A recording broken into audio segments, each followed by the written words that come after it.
පැතුම්ම ගත්තේ බැට් කරවන්න විතරයි. මතීෂ ගත්තේ බෝල් කරන්න විතරක් නෙමෙයි. ඒක තමයි ඉතින්. මතීෂ කෝටි 60 ගණක් නේ. පැතුම් කෝටි 6 ගණක් නේ. පැතුම්ම ගත්තේ කෙලින්ම බැට් කරවන්න. ඒ කියන්නේ ඔගේ ටැලන්ට් එකකින් විතරක් වැඩක් ගන්න තමයි පැතුම්ම ගත්තේ. මේ මතීෂ ගත්තේ ටැලන්ට් එක විතරක් වැඩක් ගන්න නෙමෙයි. පොයින්ට් එක තේරෙනවා නම් ඒ වටිනාකමට හරියන හේතුවක් හම්බෙයි. මොකක්ද හේතුව? දෙන්නම දක්ෂයෝ ඈ දක්ෂකමක් නැත්තම් කොහොමද යන්න බෑනේ. මේ මතීෂට තියෙනවා පැතුම්ට තාම තියෙනවා. හැබැයි සාපේක්ෂව ඉන්දියන් ඔඩියන්ස් එකත් එක්ක පැතුම්ට නැති එකක් මතීෂ ගාව තියෙනවා. ඒකේ වටිනාකම කොහොමද ලෙවල් එක? කෝටි 54ක ගැප් එකක් තියෙනවා කියන්නේ පොඩි එකක් වෙන්න බෑනේ. අපි දන්න විදිහට මතීෂ තාම ටීම් එකේ හිටියටත් perform කරේ නෑනේ එක දිගට.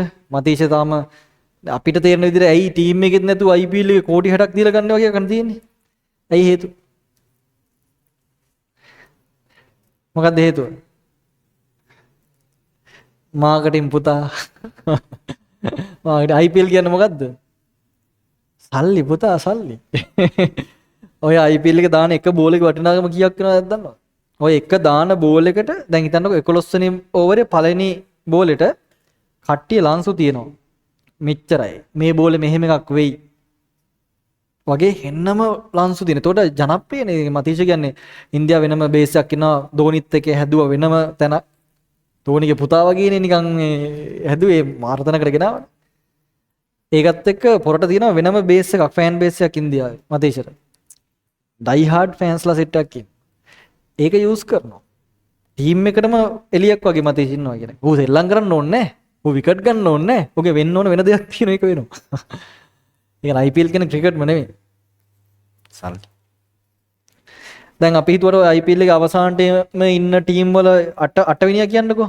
උන් දැන් කෝටි ගණන් දීලා ටීම් එකක් හදලා උන් අපි හිතනවානේ මෙලෝදියක් නැතුව ඇති මේ වැඩක් නැතුව කියලා නෑ. උන් ඊට දේවල් හොයලා ඉවරයි. ඔක්කොම ලන්ස් වල යනවා. මැච් පෙරදුනත් ඉතින් අවුලක් නැහැ. ඉතින් පෙරදෙනවා කියලා ඔට්ටුවක් දානවා ඉවරයි. එහෙම තමයි ඔය යන්නේ.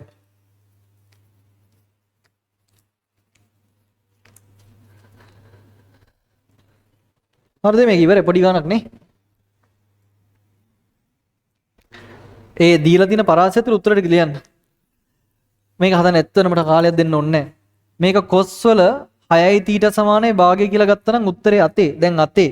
දැන් ওই හිතේ තියෙන එක අතෙන් ලිය.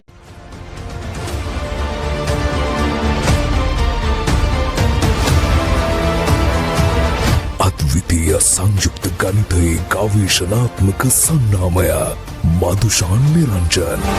හේන කියන්නේම ටාගට් වලට